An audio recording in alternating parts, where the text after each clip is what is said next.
Assalamualaikum warahmatullahi wabarakatuh. Sebelumnya perkenalkan, nama saya Siti Nurul Fadilah.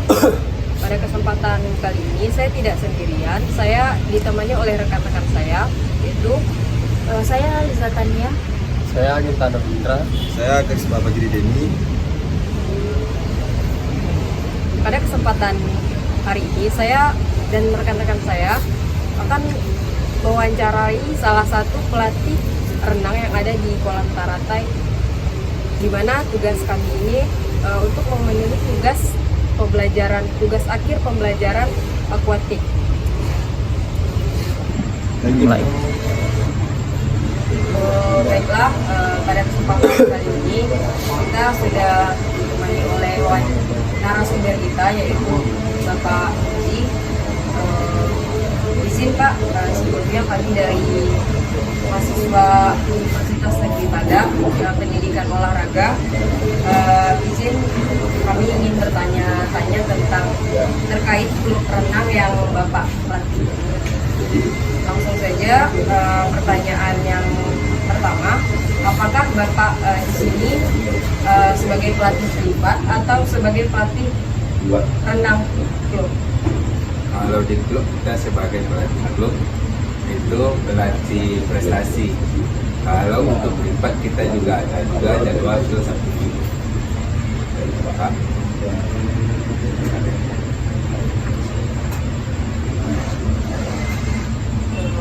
Bagaimana sih awalnya mula Bapak tuh memulai klub renang yang Bapak bentuk sehingga bisa Bapak Saya berdirinya ya. awal mula kami mendirikan klub renang ini itu pas bencana COVID-19, bencana dunia.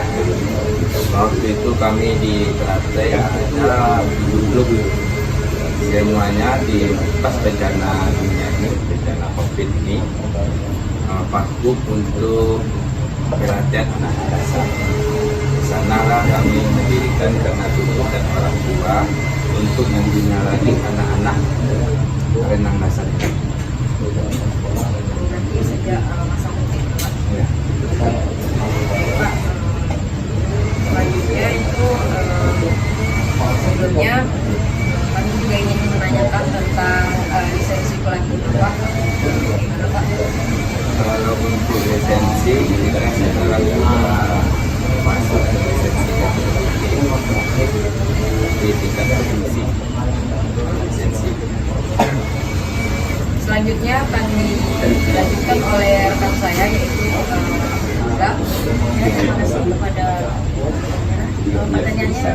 Selanjutnya Pak, bagaimana visi dan misi Bapak sebagai pelatih renang di klub Sulit ini?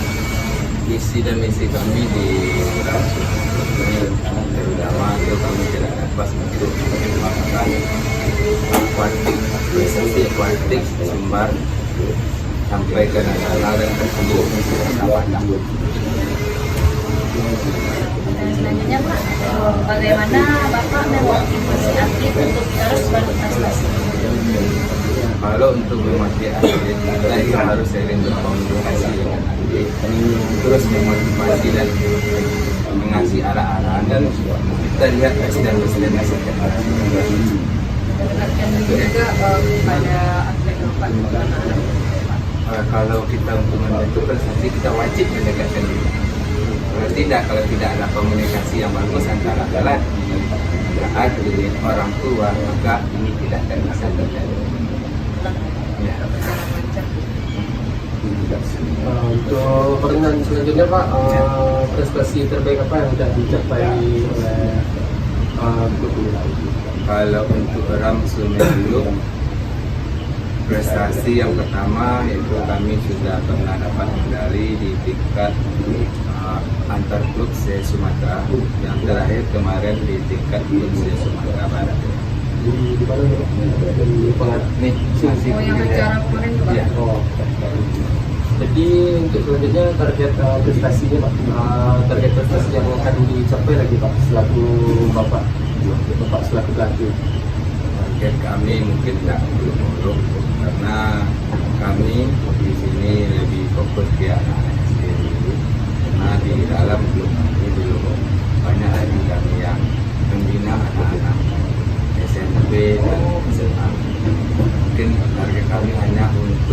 prestasi di O2SN baik tingkat kota sampai ke tingkat nasional.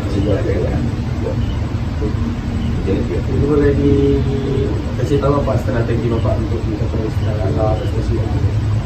Kalau strategi ini mungkin kembali ke pelatih kita masing-masing ya. Sebenarnya strategi itu kita demi di saat kita melatih. Rancangan kita pasti ada. Ya, rancangan pasti ada. Itu kita sesuaikan program yang kita kasih dengan kemampuan atlet kita. Karena atlet itu setiap atlet itu berbeda-beda. Ada yang khusus di buku, ada yang khusus di bebas. Nah, sesuai dengan kebutuhan itu yang harus kita perhatikan di saat kita mengatur. Pertanyaan selanjutnya Pak, dalam klub renang musim ini ada berapa jenis tingkatan usia yang Bapak ada? Kalau tingkatan usia mungkin di rem ini ada yang usia 5 tahun, paling rendah 5 tahun sampai 17 tahun.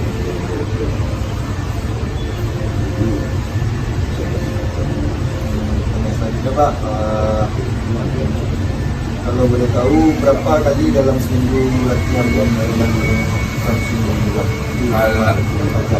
Kalau untuk latihan kita ini terbagi dua. Kalau untuk anak dasar itu kita jadwal latihannya Senin sama Rabu. Sedangkan untuk anak prestasi kita latihan dari Senin sampai Jumat. Kalau hari Sabtu kadang-kala kami juga menambah latihan ketika anak-anak libur dari sekolah. Jadi untuk jam latihannya kan? Kalau untuk jam latihan Senin sampai dengan Jumat ini kita sampai jam 6.15. Iya, untuk dasar sama jam kerja. Jam untuk prestasi sama. Ya. Selanjutnya Pak, dalam setiap tingkatan ada berapa jumlah keseluruhan atlet yang Bapak? Kalau tingkatan kami di sini kalau di klub kita berarti ada 6 orang. Kita akan bagi, misalkan kita akan selalu rolling ya untuk dasar ini. Kalau jumlah atlet ini kita tidak bisa tentukan. Kenapa? Karena kalau di dasar ini kebanyakan anak bisa berenang orang tua. Kalau di prestasi juga begitu. Tidak bisa kita paksakan. Kenapa? Karena kesibukan anak-anak zaman sekarang berbeda dengan kesibukan anak-anak. Pengaruh zaman. Iya, pengaruh zaman. Kalau yang tetap untuk di prestasi itu ada 10 orang. 10 orang ya, itu tetap sampai sekarang Masih aktif sampai sekarang. masih aktif.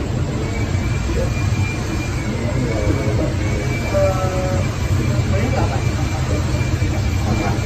Silakan. Jadi ada nggak tantangan terbesar Bapak atau tantangan tersendiri terkait Bapak sudah renang gitu?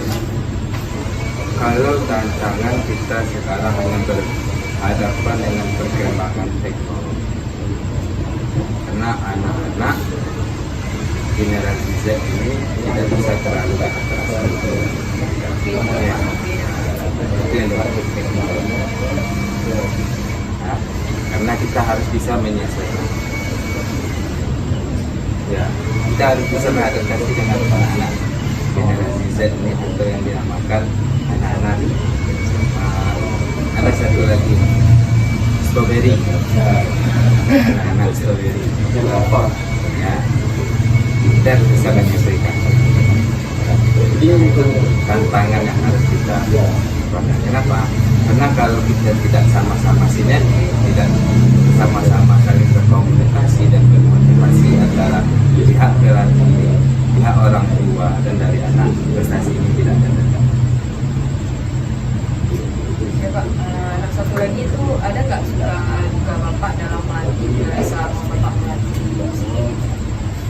Kalau suka dukanya, lebih banyak sukanya, dukanya belum ada. Ya. Karena kalau profesi ini kan tergantung kita memang.